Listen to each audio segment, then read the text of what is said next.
ভালোবাসা কার জন্য নিবেদিত হবে, কতটুকু থাকে? ইতিপূর্বে আল্লাহ রাব্বুল আলামিন আল্লাহর একত্ববাদের অনেকগুলো প্রমাণ পেশ করেছেন। আসমান জমিনের মধ্যে আমরা অনেকগুলো প্রমাণ দেখতে পাই। এই আকাশ, বিশাল আকাশ, এই ছাদটাকে আল্লাহ তাআলা কিভাবে তৈরি করেছেন, আকাশের ছাদ পৃথিবীহীন। এবারে আল্লাহ জমিনের দৃষ্টান্ত দিয়েছিলেন, মেঘের দৃষ্টান্ত দিয়েছেন, আর অনেক কিছু সপ্তাহে বিস্তারিত আলোচনা হয়েছে। মোটা মোটা প্রমাণ এগুলো সুখে আঙুল দিয়ে দেখো লাগবে। যে কেউ একটু চিন্তা করলেই এখান থেকে আল্লাহর আল্লাহর মহত্ব, আল্লাহর একত্ববাদ, আল্লাহ যে কোনো শরীক নাই, সেটা সহজেই বুঝতে পারে। এই কথা বলার পরে আল্লাহ এই আয়াতে বলেন ওয়ামিনান নাস মান ইয়াত্তাখিযু মিন দুনিল্লাহি আনদাদা। লোকদের মধ্যে কিছু লোক এমন আছে যারা মান ইয়াত্তাখিযু মিন দুনিল্লাহি আনদাদা, আল্লাহকে বাদে তারা আল্লাহর শরীক সাব্যস্ত করে। এমন শরীক সাব্যস্ত করে যে ইউহিব্বুনাহুম কাহুব্বিল্লাহ, তাদেরকে মহব্বত করে, ভালোবাসে, কাহুব্বিল্লাহ, আল্লাহর ভালোবাসা করে। কিন্তু শরীক সাব্যস্ত করছে, কিছু ভালোবাসা এমন না। এদের প্রতি ভালোবাসা এমন যেমন মুমিনরা কাকে ভালোবাসে? আল্লাহকে ভালোবাসে। والذين آمنوا أشد حبا لله, যারা ঈমানদার তার সবচেয়ে বেশি ভালোবাসে আল্লাহ, তাদের আল্লাহর প্রতি ভালোবাসার সর্বোচ্চ পর্যায়ে। কঠিন ভালোবাসা। আচ্ছা, এই পর্যন্ত কথাগুলো আমরা একটা ব্যাখ্যা করে বুঝি। আল্লাহ বোঝাতে চান যে আমি এত এত নিদর্শন, আমার বড়ত্বের নিদর্শন, একত্ববাদ বোঝার জন্য প্রমাণাদি পেশ করলাম।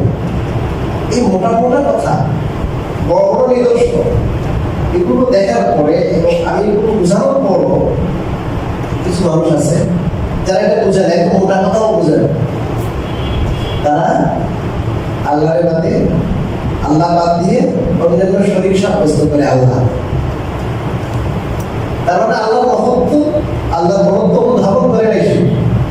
শরীরের মানা কি? যে আল্লাহ সব কিছু কি করতে পারেন না, একাডেমিক করতে পারেন না। আল্লাহ কি প্রয়োজন? একটা ক্যাবিনেট প্রয়োজন, এই ক্যাবিনেটে কন্ট্রোল করে দিবে, তোমার এই দেখতো, তোমার এই দেখতো, তোমার এই দেখতো, এই তো। এত বড় বড় মোটা মোটা প্রমাণ পরিষ্কার, এটার জন্য খুব মানে বিজ্ঞানের দরকার নেই। এগুলো তারা তো আল্লাহর ক্ষমতা, আল্লাহর বড়ত্ব, মহত্ব সবার সামনে স্পষ্ট হয়ে যাওয়ার কথা। এত তো সত্য কিছু মানুষ কিভাবে কি করে আল্লাহর সাথে শরীক করে। আর শরীকও কেমন? যেমন মুমিন মুসলমানরা যেমন আল্লাহকে যে পর্যায়ে ভালোবাসে, ওইভাবে কি করে এরা ভালোবাসে।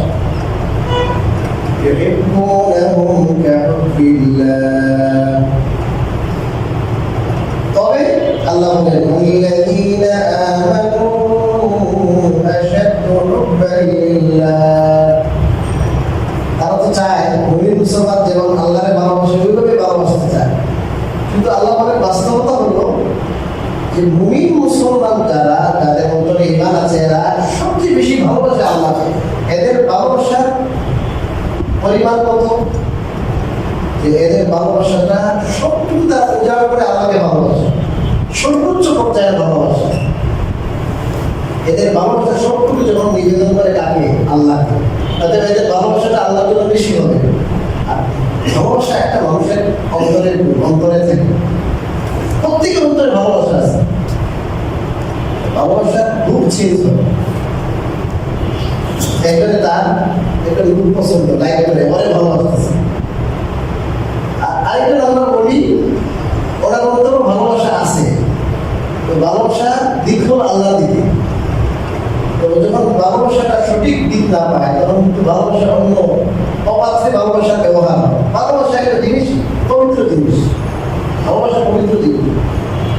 এটা নষ্ট হয় কেমনে? যার সাথে ভালোবাসা তাকে, ওটা যদি এই রিলেশন যদি আপনার হারাম হয়, ভালোবাসাটা যদি হারাম হয়, অবৈধ হয়, এটা অবৈধ হবে। ভালোবাসাটা একটা পবিত্র জিনিস, সেটাকে নিবেদন করতে হবে আল্লাহর জন্য। যে আল্লাহ আমার অন্তর সৃষ্টি করেছে, অন্তরের ভালোবাসা তার জন্য নিবেদিত হবে। ভালোবাসা কিন্তু অন্তরে থাকে না, অন্তরটা সৃষ্টি করেছেন আল্লাহ। মুমিনরা যেহেতু বিশ্বাস করে, আল্লাহকে বিশ্বাস করে, আল্লাহর শক্তিতে বিশ্বাস করে, তবে তাদের অন্তরে আল্লাহর মহত্ব আছে। এবং তারা বিশ্বাস করে যে তাদের উপরে যত নিয়ামত আছে, ইহসান আছে, তাদের সৃষ্টি থেকে নিয়ে এই সবগুলো আল্লাহ করেছে, আগে করছে না। মনে করেন আপনার ট্যাঙ্কে দিল 10,000 টাকা, আরেকজন দিল 1 লাখ পাউন্ড, আরেকজন দিল $20,000। এভাবে আপনাকে বিভিন্ন সাইড থেকে কি করছে, আপনাকে হেল্প করছে। আর আপনি মনে করছেন যে বিভিন্ন জনের করছে, কিন্তু সবাইকে আপনি কি করবেন? রেসপেক্ট করবেন, সবার ভালোবাসা থাকবেন। আর যদি আপনি মনে করেন এই যে আমাকে এত কি সাপোর্ট দিল, এই সবটুকু একজনে করছে, কথা বুঝেন, তাহলে আপনার সবটুকু ভালোবাসা নিবেদিত হবে একজনের জন্য। তো মুমিন মুসলমান মনে করে যে আমার জন্য আমার আল্লাহ যা কিছু করেছে, অকল্পনীয়, অভাবনীয়, এই সব আমার মৌলা করেছেন, আল্লাহ করেছেন। অতএব তার এই আকীদার কারণে, বিশ্বাসের কারণে তার সবটুকু ভালোবাসা কার জন্য হয় বলেন? আল্লাহর জন্য। এটা আমরা জানি কথাটা, কিন্তু এটা দর্শন করছে কি জন্য ভালোবাসা, ফলসফা, দর্শন। ভালোবাসাটা সবটুকু আল্লাহর জন্য।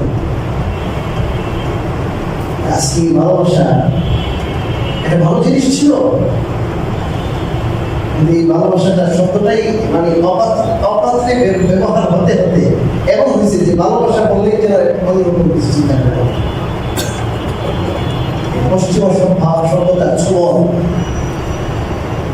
ফল কত সুন্দর কথা। والذين آمنوا أشد حبا لله। যারা ইমানদার তারা আল্লাহকে সবচেয়ে বেশি ভালোবাসে, আল্লাহর ভালোবাসা তাদের অন্তরে সবচেয়ে বেশি। এখান থেকে আমাদের শিক্ষা হলো, আমরা যদি ইমানের দাবি করি, আমি তো মুমিন মুসলমান, তাহলে আল্লাহর ভালোবাসা সবচেয়ে কি হতে হবে? বেশি হবে। সবচেয়ে বেশি অর্থ কি মুফাসসিরিন আর দুইটা তাদের কাছে লেখা। একটা হলো ওরা যেমন তাদের মাবুদদেরকে কি করে, মূর্তি, তাদের মূর্তিদেরকে ভালোবাসে, মূর্তিদের শক্তিকে তারা ধারণ করে। যে কাফের যাদের শক্তিতে বিশ্বাসী, তাদেরকে মাবুদ মনে করে, সবাইকে কিছু না কিছু ভালোবাসে। এই সব ভালোবাসার থেকে একজন মুমিন তার আল্লাহকে আরো অনেক বেশি কি করে ভালোবাসে। এক। দ্বিতীয় কথা মুফাসসিরিনে কেরাম দেখেছেন যে এছাড়াও মানুষের স্ত্রী, বাবা মা, ছেলে মেয়ে, আত্মীয়-স্বজন, এই সবার প্রতি যে ভালোবাসা, এই ভালোবাসা থেকে অনেক বেশি ভালোবাসা হতে হবে কার জন্য? আল্লাহর জন্য। এই কথাও লিখেছেন মুফাসসিরিনে। নিজের বাবা মার জন্য ভালোবাসা থাকবে, ছেলেমেয়ের জন্য ভালোবাসা থাকবে, এটা জরুরি। এই ভালোবাসার কারণে কিন্তু দুনিয়ার শৃঙ্খলাটা বেঁচে আছে। এই ভালোবাসা না থাকলে আপনি চাকরি করতেন না। আমি কার জন্য চাকরি করবো? আমি কার জন্য মাথার কাম পায়ে ফেলবো? আমি কার জন্য বিদেশে যাবো? কার জন্য কোম্পানিতে জব করবো? আপনি যে কোম্পানিতে জব করেন, আপনি যে চাকরি করেন, মাথার কাম পায়ে ফেলেন, ব্যবসা বিজনেস সব কষ্টের কাজ। এই সবগুলো কষ্ট করছে তো এই পরিবারের দায়, ঠিক না? এই পরিবারের প্রতি মহব্বত, ভালোবাসা, এটা শরীরের স্বীকৃত এবং এটা স্বভাবজাত বিষয়। তবে এই স্বভাবজাত বিষয় যখন এমন হয় যে এগুলোর ভালোবাসা অন্তরে লালন করতে করতে আল্লাহর ভালোবাসার থেকেও বেশি কি হয়ে যায়, ওদের ভালোবাসাটা বেশি হয়ে যায়, আল্লাহর ভালোবাসার থেকেও ওদের ভালোবাসা হয়ে যায়, অথবা সমান সমান হয়ে যায়, তখন এটা নিষিদ্ধ। এটাকে আল্লামা রুমি রহমতুল্লাহ খুব সুন্দর করে বুঝিয়েছে। উনি বলেন, দুনিয়াতে নৌকা চলে পানিতে, কথা চলে পানিতে, পানি ছাড়া কিন্তু নৌকা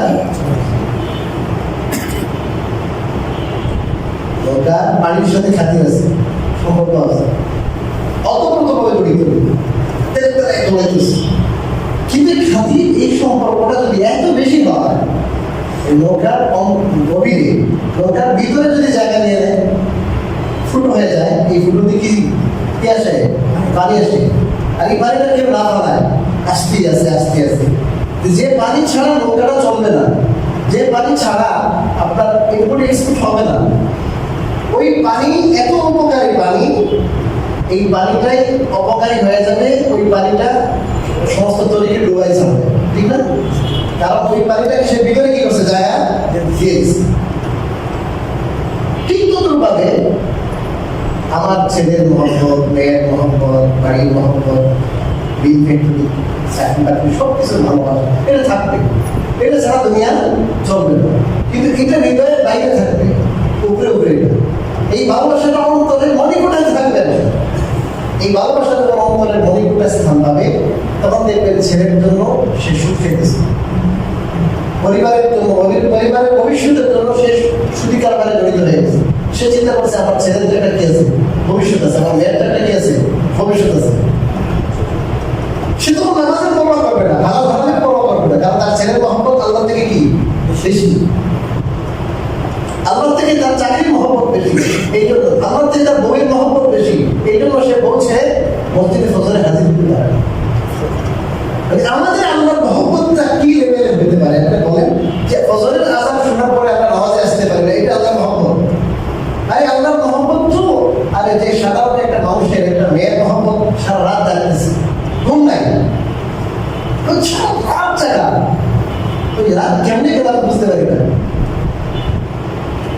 একটু প্রেমিক বলতেছে, ইয়া লাইলুল ইয়া নাউজুল ইয়া সুবহুল লা তাতলুই, ইয়া লাইলুল, হে রাত তুমি দীর্ঘ হও, লম্বা হয়ে যাও।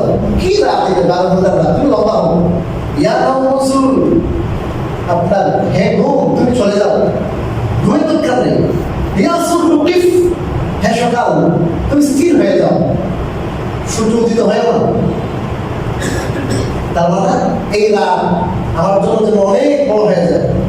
এই প্রেম আর ভালোবাসা এমন জিনিস, এই প্রেম ভালোবাসা একদিন পরে যখন বুড়ি হয়ে যাবে, রূপ লাবণ্য শেষ হয়ে যাবে, প্রেম শেষ, ভালোবাসা শেষ, স্বার্থের আঘাত হলে ভালোবাসা শেষ।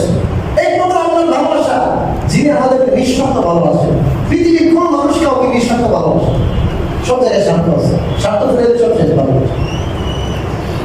এবার আপনার স্বামী স্ত্রী ভালোবাসা আছে, কিন্তু ভালোবাসা এক সময় কি শেষ, এক সময় দুইজন দুই জায়গায় যাবে। আমি দেখেছি এমন মানুষ আছে 90 বছর প্লাস বয়স স্ত্রীকে তালাক দিয়েছে। আমি দেখেছি যে দুই দিন আগে আমাদের কাছে আসে না, তালাক দিয়ে দিচ্ছে, একটু সমস্যা দিচ্ছে নাই। এত মহব্বত সারা জীবন 40 বছর 50 বছর একসাথে ছিল, আল্লাহর মহব্বত, আল্লাহর ভালোবাসা এবং ভালোবাসা সৃষ্টি করেছেন আল্লাহ। আমি যে একজনকে ভালোবাসতে পারছি, উষ্ণতা ফিল করছি, ভালোবাসা ফিল করছি, আমি মজা নিতেছি, এই জিনিসের সৃষ্টিকারী কে? আল্লাহ। আল্লাহ লেখা যায়, অতএব আমাকে যে আল্লাহ ভালোবাসা আমার পবিত্র জিনিস দিয়েছেন, ওটা আমি উজাড় করবো আল্লাহর জন্য। হ্যাঁ, আর বাকি যে ভালোবাসা করবো আল্লাহ দুনিয়াতে লাগাই দিচ্ছে, তাই কিন্তু আপনার কোনো ছেলে আমরা কেউ বাঁচতে পারি, সব মায়ের মেরে ফেলবো। এসব পায়খানা 2-4 দিন 5 দিন করলে কয়েকটা দুর্গা হয়েছে, টিপাইটা দেয়, ঠিক না? আল্লাহ ভালোবাসা সৃষ্টি করেছেন, আল্লাহ বলছেন। এই জন্য আল্লাহ তাআলার পক্ষ থেকে মহব্বত ভালোবাসার দান, কিন্তু ভালোবাসা যখন এক্সেস হয়ে যায়, ভালোবাসা যখন অতি হয়ে যায়, অতিরিক্ত হয়ে যায়, যেগুলো অতি ভালো না, অতি ভালো না। কিন্তু আমাদের ভালোবাসাটুকু হয়ে গেছে কি বলেন, অতি ভালোবাসা, ভালোবাসা বেশি। আল্লাহর ভালোবাসাটা প্রকাশ করো, এই আল্লাহর ভালোবাসা যেটা, ওটা নিচে পড়ে গেছে, এরকম হইতে হবে যে আল্লাহর ভালোবাসা বেশি। আল্লাহর জন্যই আমি স্ত্রীকে ভালোবাসবো, আল্লাহর জন্যই বাবাকে ভালোবাসবো, আল্লাহর জন্যই মাকে ভালোবাসবো, এবং কাকে কতটুকু ভালোবাসতে হবে শরীরে এটা নীতি ভালো, এটা নীতি ভালো শরীরে আছে।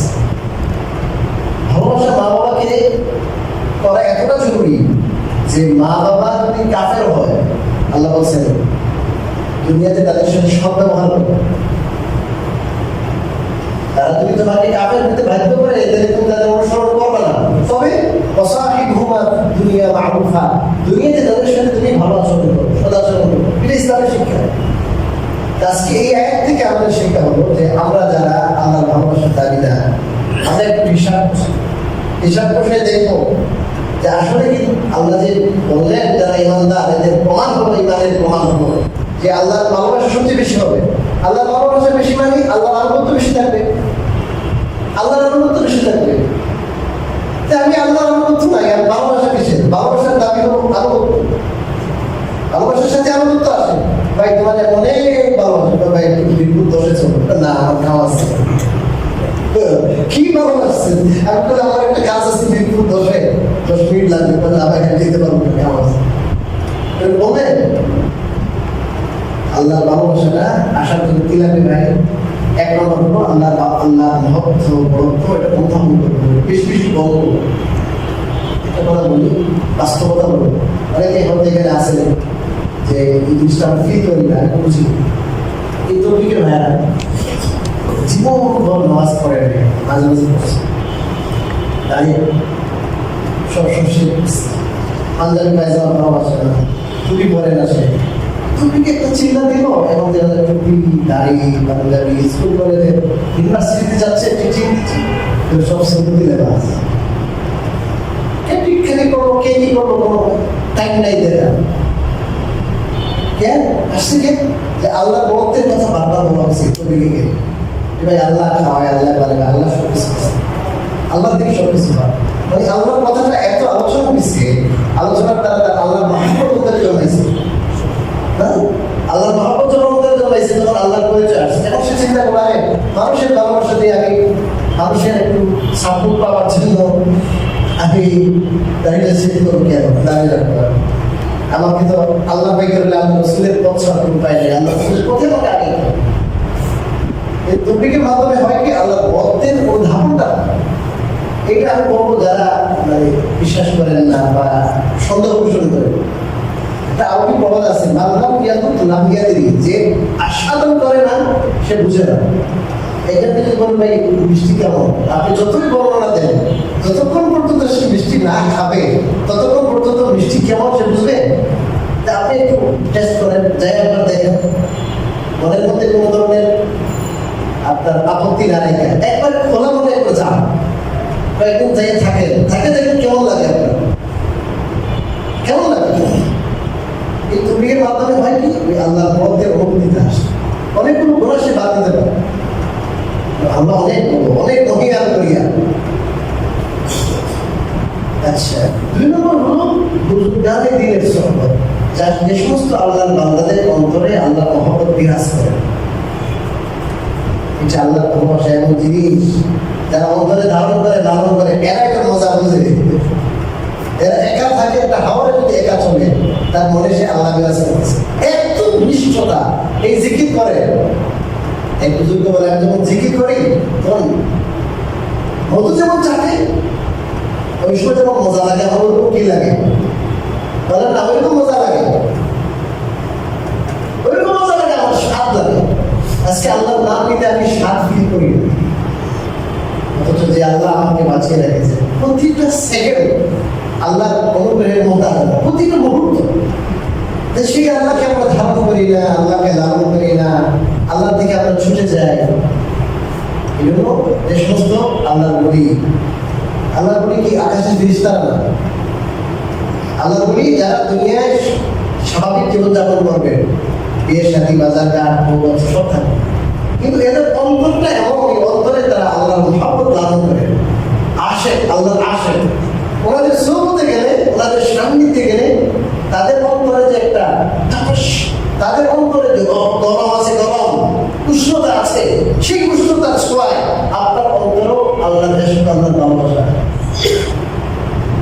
একসময় এই মেহনতটাই ছিল বেশি, আধ্যাত্মিক মেহনত। এই আধ্যাত্মিক মেহনত দিয়ে কিছু বন্ধ, কিছু বেদাতি হাসান গুজারি, এরা আধ্যাত্মিক মেহনতকে নষ্ট করেছে। খাজা মঈনুদ্দিন চিশতি রাহিমাহুল্লাহ, ওনার সোহবতে, ওনার দিদারে কত মানুষ ইমানে ইমানদার হয়েছে, কত দিদারে ওনার সোহবতে, ওনাকে দেখে কত মানুষ ইমানদার হয়ে গেছে। মানুষ এই লাইনটাকে কি করে ফেলেছে, নষ্ট করেছে, কিন্তু এখনো আছে আপনাদের মধ্যে। আমি তো বলেছি আপনাদেরকে বারবার, কিছু গ্রাম, কিছু আল্লাহর মুখলিস বান্দা, আল্লাহর মহব্বতের বান্দা আছে। মাঝে মাঝে ইনভাইট করেন, একটু এক দুই মাস মতো এগুলো আল্লাহ বলি বুঝুন, দুনিয়া থেকে একে চলে যেতেছে, কথা হচ্ছে এদের সোহবত 10 মিনিট। ওই দিন এক বড় আলেম বাংলাদেশের, যিনি মালিবাগ মাদ্রাসার প্রতিষ্ঠাতা, বাংলাদেশের অন্যতম প্রতিষ্ঠান, ওই মালিবাগ মাদ্রাসার প্রতিষ্ঠাতা এক জায়গায় গেছেন, আমার সাথে দেখা হয়েছে, আমার মাদ্রাসার বোখারি খতমের অনুষ্ঠান হয়েছে।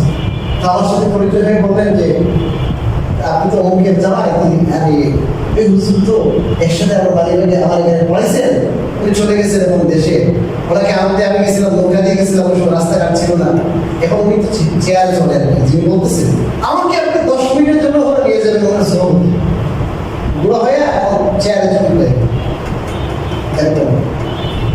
আমাকে ওই সমস্ত আল্লাহ বলি যাদের অন্তরে আল্লাহর মহব্বত বিরাজ করে, ওনার 10 মিনিটের সুন্নত হলো অনেক কিছু, আমাকে একটু আপনি দয়া করে মেহরবানি করে নিয়ে যাবেন।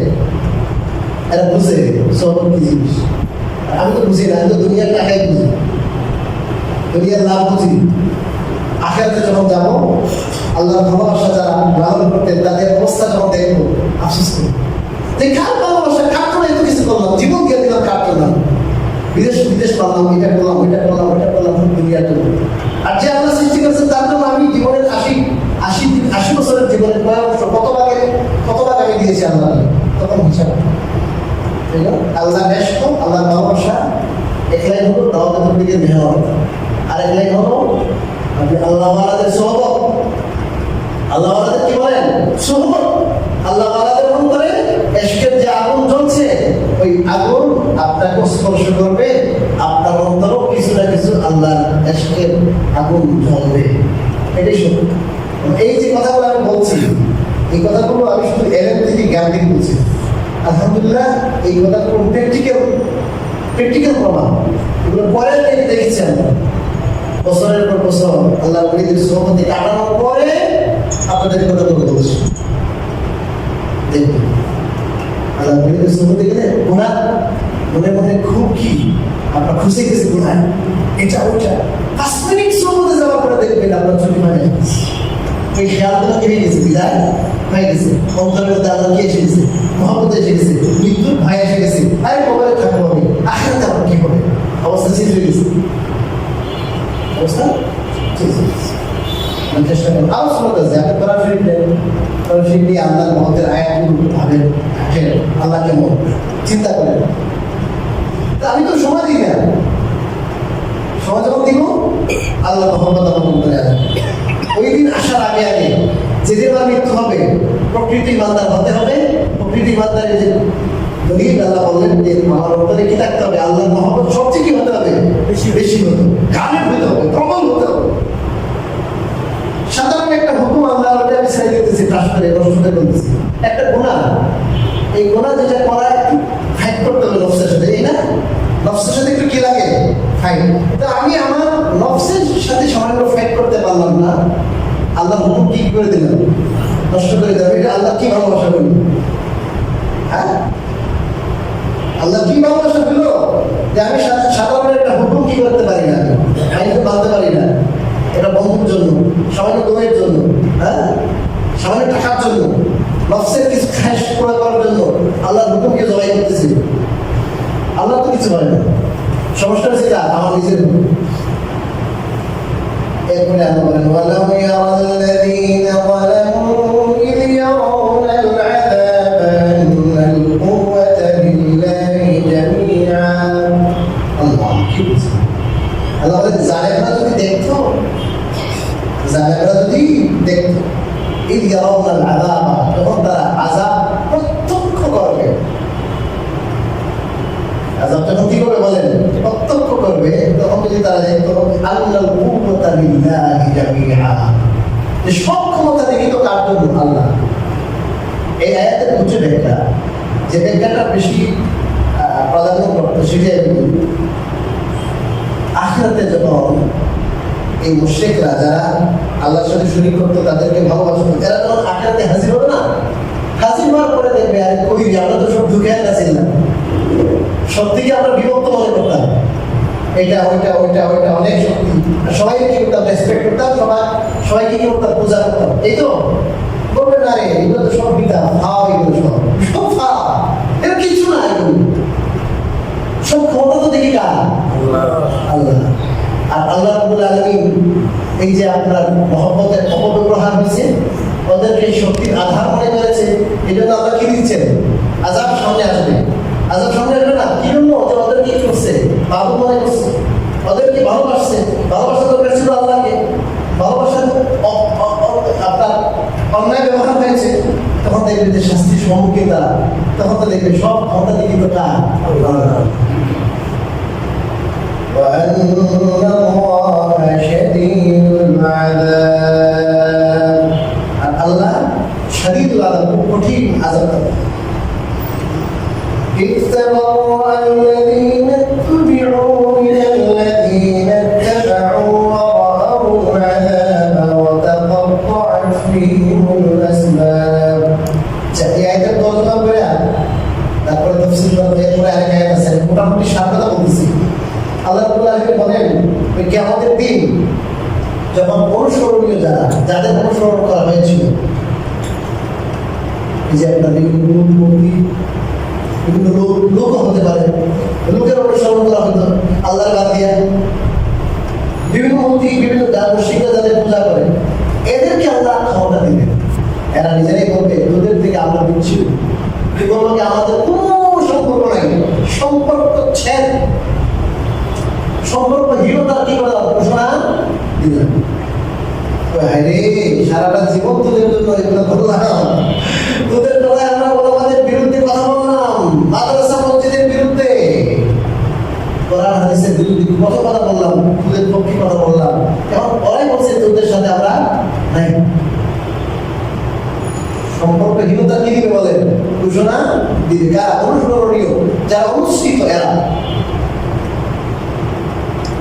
তাদের থেকে, যারা অনুসরণ করেছিল তাদের থেকে, আর আযাব দেখবে তারা, যত সম্পর্ক ছিল, যত সম্পর্ক সব বিচ্ছিন্ন হয়ে যায়, এখন কোনো সম্পর্ক আর কাজে আসে। وقال الذين اتبعوا لو أن لنا كرة মিন্না। এটা যখন দেখবে কি রে, যাদের জন্য এত কিছু করলাম, এরা নিজেরাই কত করবে, আমার কোনো সম্পর্ক নাই, কোনো খাতির নাই, ঘোষণা দিয়ে দেবে। তখন তারা বলবে, হায় রে, দুনিয়াতে যদি আমাদের পুনরায় যাওয়ার সুযোগ হয়, দুনিয়াতে যাই আমাদের মজা দেবে না, ওদের সাথে আমরাও সম্পর্কহীনতার ঘোষণা দিতাম যে আমরা এখন এই জগতে আখেরাতে তো সম্পর্ক নাই, বলে তো কোনো কি হবে না, কাজ হবে না। কারণ আমরা আমাদের যতটুকু মনের মহাব্বত যা কিছু সম্পর্ক আমরা ওখানে দিয়ে দিচ্ছি। আর এটা করার ফায়দা তো কিন্তু কি দুনিয়া আখেরাতে, যে আমাদের জান্নাত পাইতাম, মুক্তি পাইতাম।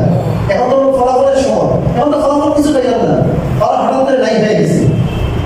তাইলে আমরা যদি দুনিয়াতে আবার যেতে পারতাম, তাহলে তখন আমরা বলতাম যে তোদের সাথে আমাদের কোনো সম্পর্ক নাই, আমাদের খাতির আমাদের মহব্বত শুধু কার সাথে, আল্লাহর সাথে। তোদের ইবাদত করবো না, তোদের কথা আমরা শুনবো না। কিন্তু ওই জগৎ থেকে ফেরার তো কোনো কি নাই, সুযোগ। তারপরে فَنَتَبَرَّأَ مِنْهُمْ كَمَا تَبَرَّءُوا مِنَّا। ওই জগতে যদি আবার পৃথিবীতে আসার সুযোগ হতো দুনিয়াতে, তাই আবার তারা যেমন আজ আমাদের থেকে তাদের সম্পর্কহীন হয়েছে, সম্পর্ক ছেড়ে ঘোষণা দিয়েছে, আমরা ঘোষণা দিতে পারবো না। তারপর বলতে তারা ঘোষণা দিতে দিলেই হয়, এমন ঘোষণা দিলেই আরে সম্পর্ক ছেড়ে তো হয়ে গেছে, এমনি তো কোনো কি নাই, সম্পর্ক নাই, এক বছরের সাথে সম্পর্ক নাই, শেয়ার করি।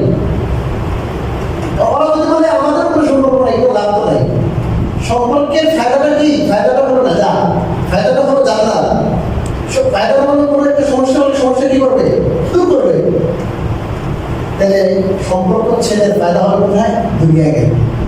দুনিয়া গিয়ে আমরা বলবো তোদের সাথে আমাদের কোনো সাথী নাই, তোমরা ধোঁকাবাজ। আমাদের ভুল কি ছিল? বুঝছি। এরপরে আল্লাহ বলেন কাযালিকা ইউরিহিমুল্লাহু আমালাহুম হাসারাতিন আলাইহিম। এভাবে আল্লাহ তাদের আমলগুলোকে তাদের জন্য আক্ষেপ হিসাবে দেখাবে।